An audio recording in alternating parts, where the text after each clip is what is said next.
प्रेम से बोलिए शंकर भगवान की जय हो, माँ गौरा की जय हो, गौरी पुत्र गणेश की जय हो।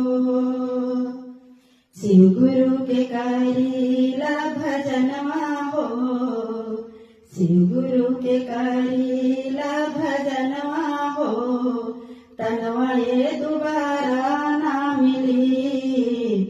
शिव गुरु के करीला भजनवा हो, तनवा ये दोबारा ना मिली।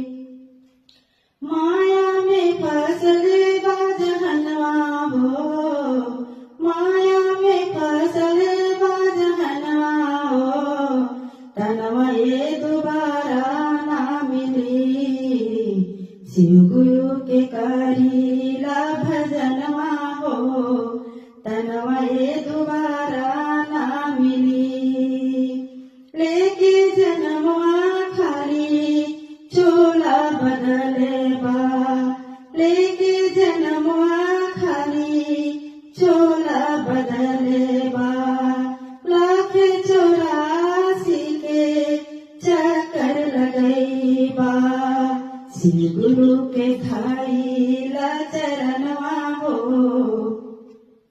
शिव गुरु के धाइला चरणवा हो, तनवा ये दोबारा ना मिली। शिव गुरु के करीला भजनवा हो, तनवा ये दोबारा ना मिली। चारों ओर फैलल बाटे माया के बीमारी, चारों ओर फैलल बाटे माया के बीमारी। कितना कमा ले पैसा कितना गवाले, शिव गुरु पूछिए कब बतैबा हो, गुरु पूछिए तब का बतैबा हो, तनवा ये दोबारा ना मिली। शिव गुरु के करीला भजनवा हो, तनवा ये दोबारा ना मिली। केकरा पे करेला तू गुमान हो, केकरा पे करेला तू गुमान हो।